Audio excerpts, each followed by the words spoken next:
Bonjour chers auditeurs, bonjour à toutes et à tous qui nous lisez sur le site de Corbeau News Centrafrique, le CNC. Aujourd'hui, nous allons parler d'une information qui franchement nous donne des frissons dans le dos. Quand on pense au renouveau à la démocratie, on se retrouve face à ce que certains appellent, et je les rejoins, le retour des vieux démons. Clarisse Betty, ma chère, on dirait que l'horloge tourne à l'envers chez nous. Bonjour Clarisse Betty. Bonjour Gisèle Moloma. Et oui, vous avez parfaitement raison. On a vraiment l'impression de revenir en arrière, comme si l'on nous rejouait la même pièce encore et encore. Il est question du retour de John Symphorien Mapenzi à l'Assemblée nationale et ce n'est pas un retour anodin. L'article que nous décortiquons aujourd'hui nous parle du recyclage des élites du MCUE. Ce recyclage, selon nos informations, s'opère au détriment de tout renouveau politique. John Symphorien Mapenzi retrouve son siège de vice-président et l'objectif est clair, garantir l'immunité et la pérennité d'un système qui, il faut le dire, est complètement à bout de souffle. À bout de souffle. Clarisse Betty, vous pesez vos mots, c'est carrément un système qui s'accroche, un système qui refuse de lâcher le pouvoir, peu importe le coût pour le peuple centrafricain. Ce dictateur Faustin, il nous refait le coup des mêmes têtes. Toujours les mêmes, c'est ça, la vision du changement qu'il propose. Exactement, Gisèle Moloma. C'est ça la vision. Le retour de John Symphorien Mapenzi au sommet de l'Assemblée nationale ne doit en effet rien au hasard. Après une absence de 5 ans, cette réinstallation aux commandes de cette institution ressemble ni plus ni moins à une manœuvre de sécurisation du périmètre de l'empereur Faustin.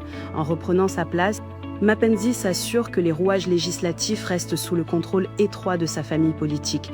Son discours sur la cohésion et l'absence de concurrents pour son poste confirme le verrouillage d'un appareil d'État où, vous l'avez dit, les mêmes visages tournent en boucle pour préserver les mêmes privilèges. Les mêmes privilèges, Clarisse Betty, c'est ça la clé. On ne parle pas de compétences, on ne parle pas de vision pour le pays, on parle de garder la main sur la cassette et le dictateur Faustin Archange Touadéra. Il est le grand chef d'orchestre de cette pièce de théâtre absurde. On recycle les vieux, on les met au poste clé pour être sûr que personne ne vienne perturber leur petit arrangement. C'est ça la démocratie version Faustin ? C'est là toute l'absurdité Gisèle Moloma. L'élu d'ailleurs ne cache pas sa proximité avec ceux qui le remplacent, évoquant même des relations fraternelles au sein du parti.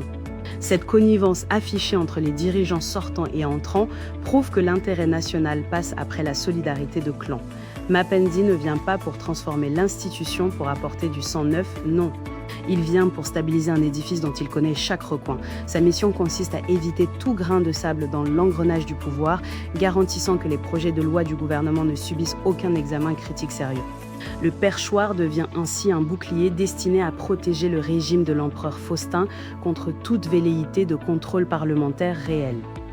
Un bouclier, Clarisse Betty, c'est ce qu'on appelle une Assemblée nationale aux ordres, n'est-ce pas? Un parlement qui ne sert qu'à valider les décisions du dictateur Faustin, sans aucun débat, sans aucune remise en question. C'est ça qu'on appelle une démocratie, c'est une insulte à l'intelligence des Centrafricains, c'est une insulte à notre Constitution. Vous mettez le doigt dessus, Gisèle Moloma. C'est une stratégie de maintien des anciens cadres qui montre la peur du changement qui habite le sommet de l'État, en s'appuyant sur des figures rodées aux méthodes de domination du MCUE. Le pouvoir s'enferme dans une gestion autarcique. Mapenzi se présente comme le garant de la régularité, un mot qui, dans sa bouche, signifie surtout la poursuite d'une politique unilatérale sans partage.